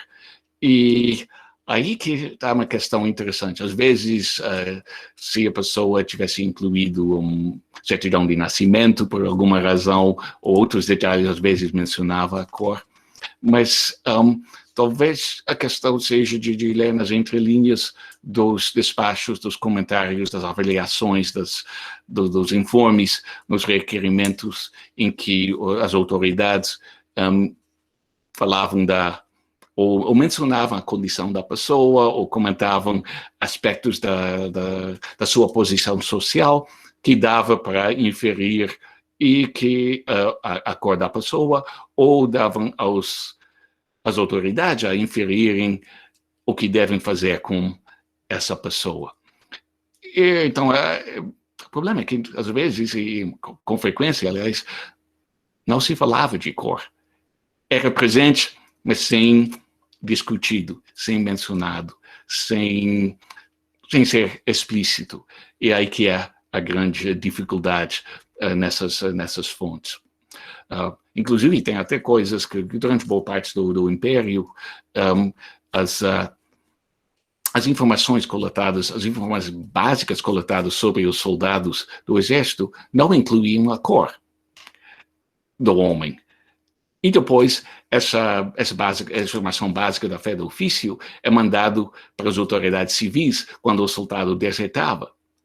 Mas a indicação de cor, para mim, seria uma coisa bastante óbvia para ajudar na identificação do desertor, mas o Exército não mencionava isso, que é uma contradição muito curiosa, que eu acho que ninguém realmente trabalhou. Mencionei rapidamente como uma coisa que a questão de cor é muito complicado, como é trabalhado, como é mencionado, usado, empregado nos documentos, que a documentação é a única coisa que resta para a gente.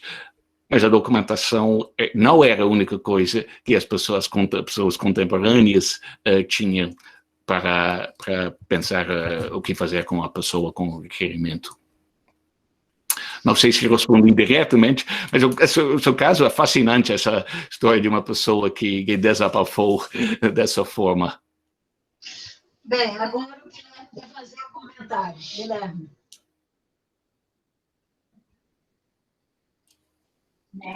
É o seguinte, me ocorreu um casozinho, um exemplo, talvez, de documentação que foge da documentação de militares, porque eu nunca trabalhei exatamente com militares, mas que talvez vale a pena explorar por alguém da área no futuro que esteja preocupada com essas questões na cor, né, nesse período.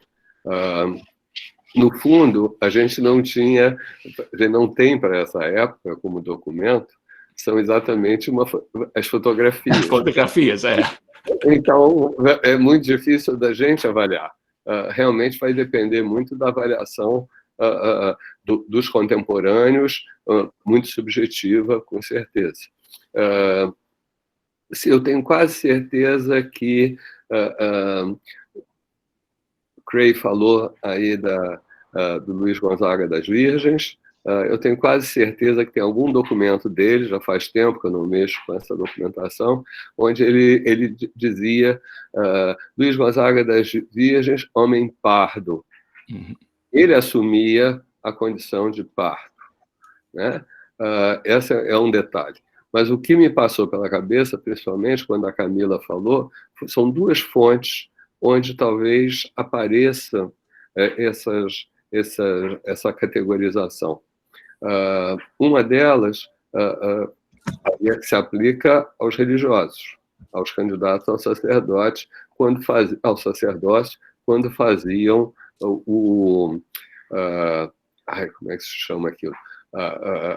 Processo de gênero. O gênero e móribus, né? Isso muitas vezes eles tinham que pedir dispensa de mancha de geração, porque eram pardos, eram negros, ou eram descendentes, etc. E tal. Então, é um caso onde aparece de uma maneira mais concreta. O outro, eu vi muito poucos para ter certeza se isso vai aparecer, mas pode ser uma coisa interessante. São os códices que existem no ultramarino, e eu acho que não estão no resgate. Não sei se no Arquivo Nacional existem coisas semelhantes, que são os códices de passaportes. Você não tinha fotografia, mas você tem uma descrição do indivíduo. Tá? O Guedes, pelo jeito, já andou xeretando essas coisas, vou deixar com ele. Eu não me preocupei com esse aspecto. Eu fui olhar Azeredo Coutinho, etc., eu não tinha o menor problema para lidar com questão de cor do Azeredo Coutinho, né? Embora talvez não fosse tão branco, tão ariano, assim, feito a gente poderia imaginar. Era isso. É só para... Passou pela cabeça, achei que valia a pena. Não, Guedes, quer falar? Oh. Tá sem som. Som. Os de gênero para habilitação do sacerdócio, já tem umas pesquisas sobre isso e o Guilherme está certíssimo. Aparece lá, e as pessoas, num determinado momento, se aponta o defeito de cor da pessoa. Aí, quando vai ver o defeito de cor, é porque a ascendência da mãe é escrava. Se evoca não a cor da mãe, mas a condição de escrava da mãe. Um colega meu, né, viu essa apresentação, inclusive comentou na ocasião que desde o século XVIII, então, que o pai não serve para nada. Mas, brincadeira à parte, nos passaportes, eu trabalhei com os passaportes de polícia da corte, uns 60 mil. Impressionante, a cor não aparece. O que diferencia português brasileiro até o escravo, quando você vai português até o escravo, é o tipo de barba ou a presença ou ausência da barba. Quanto mais português, mais barba tem. Quanto mais escravo, menos barba tem. Mas a cor sumiu. Eu publiquei com a colega na Afroaz, acho que foi ano passado, essa coisa da barba. Mas, assim, os passaportes, infelizmente, não tem. Desculpa, eu respondi, acabei respondendo pelo creme. 1000 perdões, Guilherme, 1000 perdões. É que eu fiquei empolgado, desculpa. Cleide, você quer colocar alguma coisa? Tem mais eu só queria mencionar bem, eu não sei sobre bem, o que o Guedes acabou de mencionar é mais um indício dessa ausência de cor da documentação que aparece em muitos lugares. E sobre Luiz Gonzaga Virgem de Veiga, outra coisa interessante dele é que ele queria ser promovido para ajudante ou até major do regimento miliciano de Pardos. E acho que é nesse contexto que ele se auto-identifica, porque é nesse contexto que ele quer ser promovido. Mas outros dos alfaiates, dos conspiradores, dos soldados, principalmente, que são o segundo maior grupo dos participantes da conspiração depois dos alfaiates, muitos deles falam que nós, homens pardos, não podem ser promovidos no exército. Então, tem uma auto-identificação que aparece nessas discussões entre eles, pelo menos registrados nas devassas, nos processos. Tem outra pergunta? Tem uma aqui que eu pulei um pouco, é do Luiz, se o Partido Negro permaneceu com uma caracterização ou teve realmente participação nos ditos conflitos locais.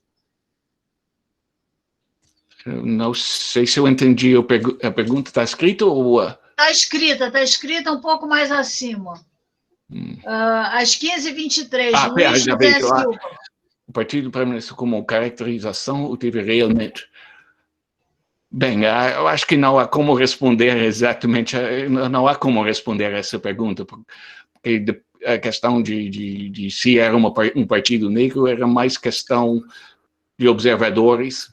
Eu vou me arriscar a dizer que ninguém se auto-identificou como integrante de determinado partido negro, mas muitos observadores percebiam algo que podia ser considerado, que eles consideravam um partido negro, ou que nós hoje em dia podemos qualificar de partido negro.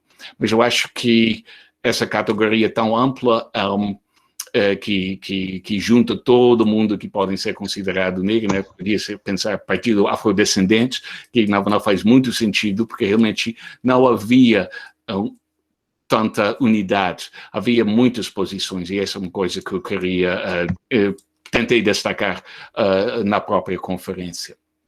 Então, não sei se respondi, mas eu acho que é uma questão meio difícil de responder, mas é certamente uma categoria que observadores usaram, de certa forma, para desqualificar o Partido Negro, para juntar todo mundo, reduzir todo mundo à condição de escravos perigosos, ou de africanos perigosos, que não reconhecia a complexidade do grupo. Tem ainda uma pergunta aqui do Fábio Laurentino. Quanto ao corpo de estrangeiros criados por Pedro I a 8 de janeiro de 1823, foi possível identificar elementos de discriminação racial ou não aceitação entre os brasileiros? Está aqui também no chat, às 15h45. Eu já estou vendo. Eu não sei bem responder essa pergunta sobre o corpo. Bem, a tentativa de recrutar soldados estrangeiros, várias tentativas no primeiro reinado, inclusive depois os que participaram das revoltas na cidade em 28, no Rio de Janeiro. Todas essas tentativas tinham, de certa forma, uma feição racial. Inclusive, aliás, o pessoal é interessante nessa questão, que devia ser pensado mais até, é o Felisberto Caldeira Brand Ponte, que já mencionei várias vezes, que ele, em determinado momento, ele é mandado para a Inglaterra para, entre outras coisas, incentivar o recrutamento de estrangeiros para as Forças Armadas brasileiras ou como colonos, e ele, francamente, fala que é preciso melhorar a população brasileira, é preciso introduzir mais colonos brancos para mudar a população, de certa forma, antecipando a retórica do fim do século XIX, com a imigração em massa.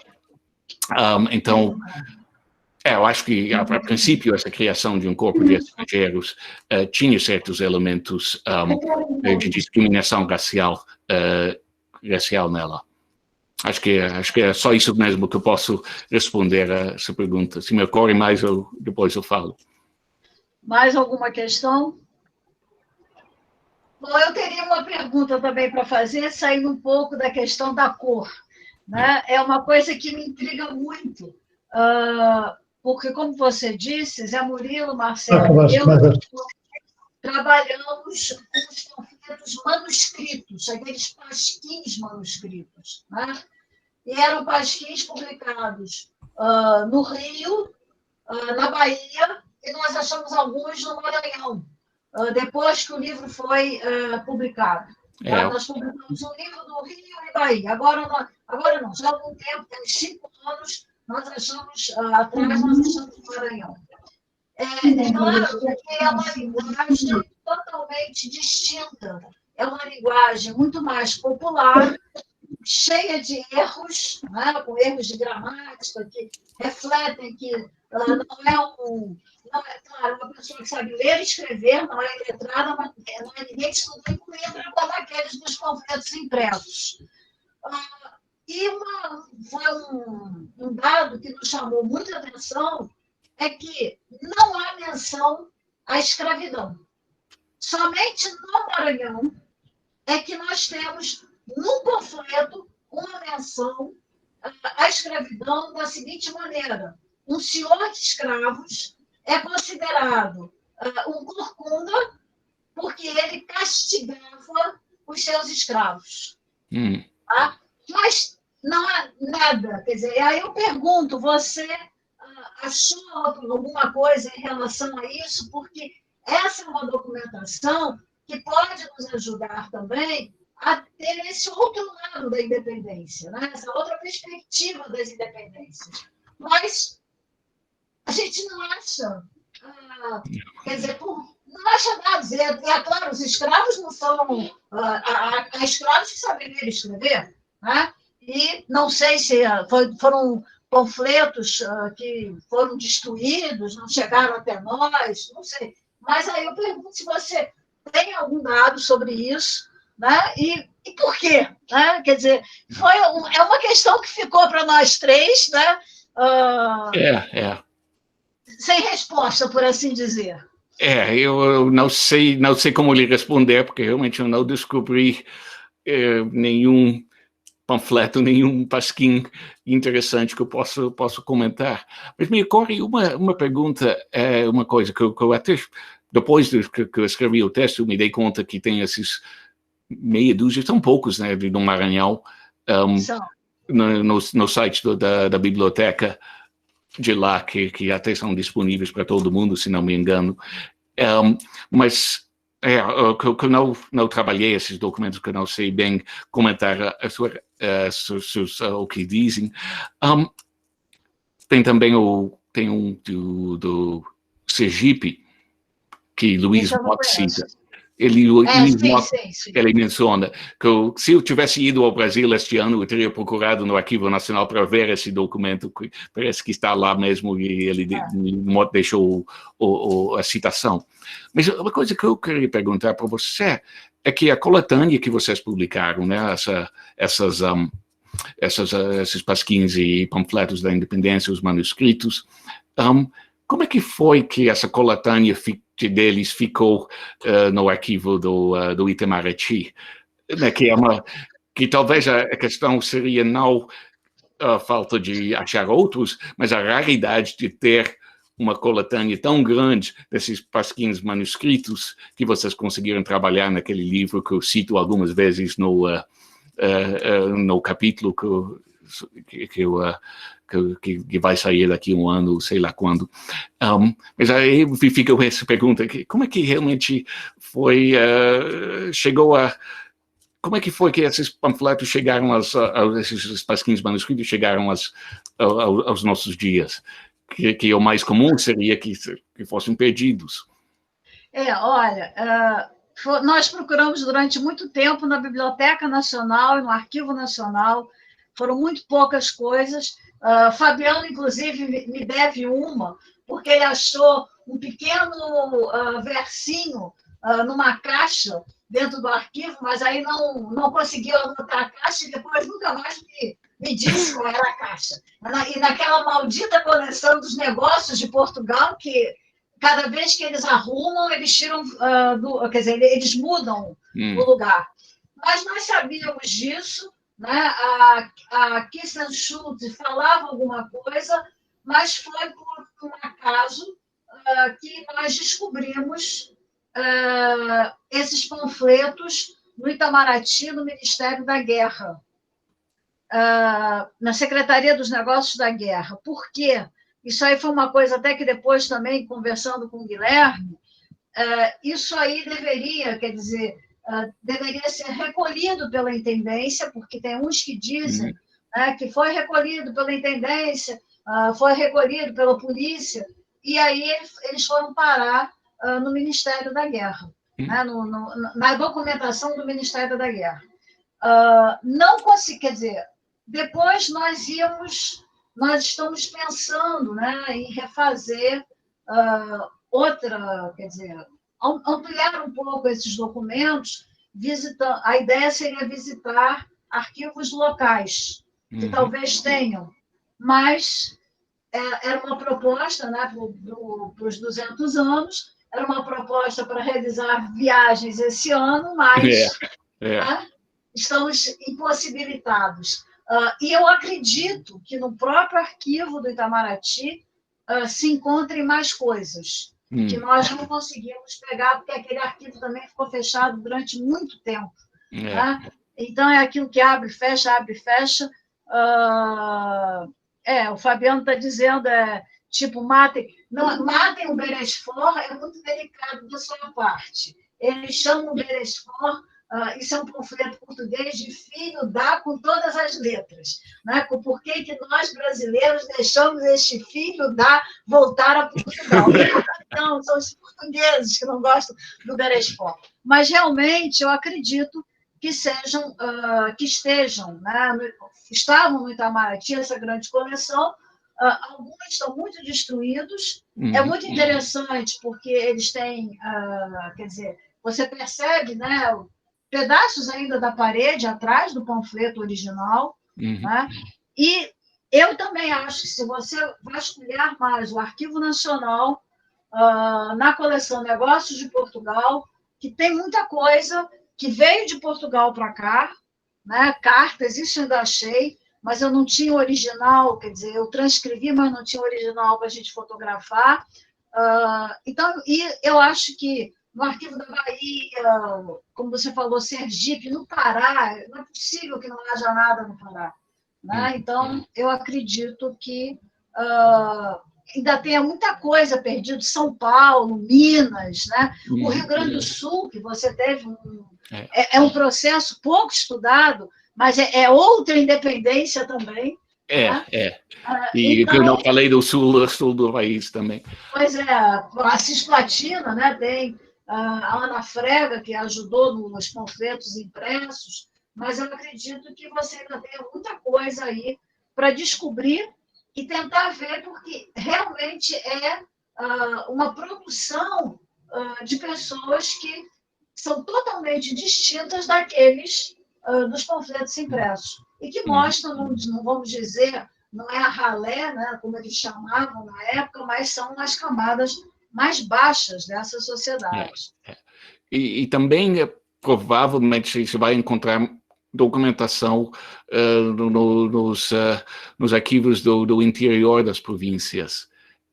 O caso de Rio de Contas, que eu mencionei, eu tirei de uma dissertação de mestrado que cito na bibliografia, estou esquecendo do nome do autor, mas houve uma longa devassa no movimento de 22 para 23 de Rio de Contas, e tem uma série de testemunhos que falam, e pode ser que até existem documentos, manuscritos, certamente não tinha tipografia em Rio de Contas em 22 para 23, então tudo era manuscrito. Então é capaz de ter outros desses tipos de devassas, de documentos espalhados nos arquivos menores, menos conhecidos, a quem pelo brasileirista não chega, e muitos brasileiros não têm condições de chegar a esses arquivos menores. E agora menos ainda. Menos ainda hoje em dia, mas é neles que se vai achar, bem provavelmente, grandes novidades e mais independências. Perfeito. Bem, tem mais alguma pergunta? Se não, gostaria que se Fabiano quer colocar alguma coisa, Damião, para depois encerrarmos. Damião? Não, da minha parte, apenas agradecer vivamente ao Hendrik, que, tal como os outros colegas, trouxe aqui uma interessantíssima comunicação e, neste caso, servir, agora que nos aproximamos do centenário, o Hendrik mostrou muito bem como, de facto, como foi dito várias vezes, temos várias independências e não é possível uma única interpretação, uma interpretação homogeneizadora e centralizante, ou digamos holista, desta dinâmica complexa, não é? Que acontece neste início do século XIX. Portanto, mais uma vez, obrigado. Obrigado. Fabiano? Eu quero também cumprimentar o professor Crey pela riqueza da sua exposição, né, pela discussão, pela qualidade da pesquisa que ele nos trouxe e que estimulou esse debate que nós tivemos agora. Né? Tem várias manifestações aqui no chat, cumprimentos ao professor, tem até já, não é, uma pergunta da Verônica Gomes, se nós vamos fazer uma terceira edição do ciclo de palestras, né? Ainda não há nada previsto, né? Mas ano que vem. Pela adesão que nós tivemos no primeiro ciclo, agora nesse ciclo, eu acho que há interesse realmente que haja um terceiro. Quero agradecer também aos outros colegas que aceitaram o nosso convite, ao Guedes, ao Nuno, à Anitta, não é? Pela participação nesse segundo ciclo. Sem eles, a iniciativa não teria sido tão produtiva, né? Quero agradecer ao Damião, mais uma vez, pela parceria na organização desse ciclo, a Lúcia também, porque esse trabalho foi pensado realmente junto com eles, né? Não foi de modo algum nada individual, teve uma participação efetiva de todos. A Juliana, né, pela logística do evento, pela organização, a divulgação, a execução dos ciclos. E quero dizer também que nessa proximidade do bicentenário da independência, quem sabe não encontramos aquilo que à época, isso já faz mais de 20 anos, eu chamei de bilhetinhos, né? Porque eram uns papelinhos, como se diz em Portugal, né, originais, colados por algum arquivista numa folha especial, eram uns 3 ou 4 talvez, e que continham, não eram panfletos com pequenos textos ou orações, eram palavras de ordem, né? Clamando, talvez os portugueses, porque faz parte da coleção Negócios de Portugal, haberes fora, expulsar os ingleses, enfim. Eu acho que num momento de pressão pela volta de Dom João e de um certo incômodo com a presença dos ingleses no governo de Portugal, né? Então, espero que, vasculhando a coleção Negócios de Portugal, a gente ainda tenha tempo de achar isso para 22. Então, mais quero agradecer também a todo o público que nos prestigiou e que participou das palestras. Obrigado a todas e todos.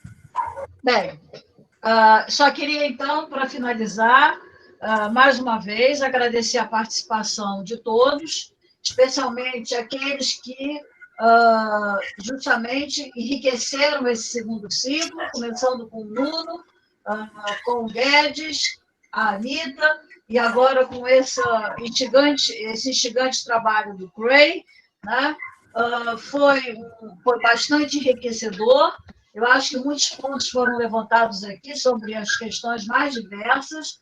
A parceria com o Fabiano e também com o Damião, sem dúvida alguma, né? Foi uma ideia que foi surgida, a gente não sabia se ia dar certo. O primeiro ainda foi bem no início, né, das transmissões, né, das lives e da via remota, né? A gente não sabia o que isso ia acontecer.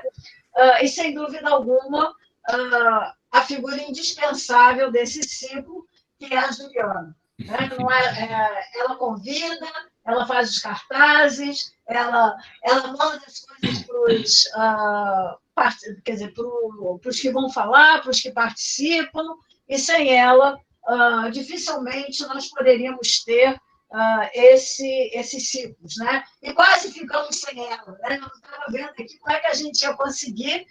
Juliana é bolsista da FAPERJ, e a FAPERJ está um verdadeiro caos, e nós ficamos batalhando um mês, né, que seria justamente esse mês de outubro. A bolsa dela não estaria mais em vigor, mas ela tinha dito que ela participaria do ciclo de qualquer jeito, mas ela realmente foi uma pessoa fundamental e vai continuar a ser para botar as palestras no YouTube, para fazer os certificados, que tudo isso é trabalho da Juliana, né? Então, agradeço também a ela e agradeço a todos que participaram, que nos prestigiaram, né?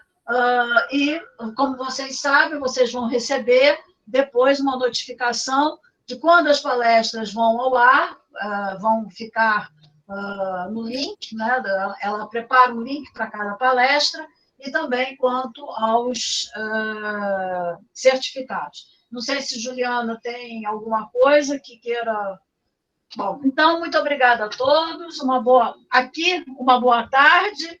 No Canadá também já é uma boa tarde, em Portugal já é uma boa noite, né? Boa noite. Então, até mais, e quem sabe até o terceiro ciclo, ou talvez ainda tenhamos uma palestra perdida, e aí vocês serão avisados na semana que vem. Tá? Muito obrigada a todos. Até logo. Todos fiquem bem, é o que desejamos. Tchau, tchau. Obrigado. Tchau, tchau. Abraço. Muito obrigado. Abraço. Tchau a todos. Tchau.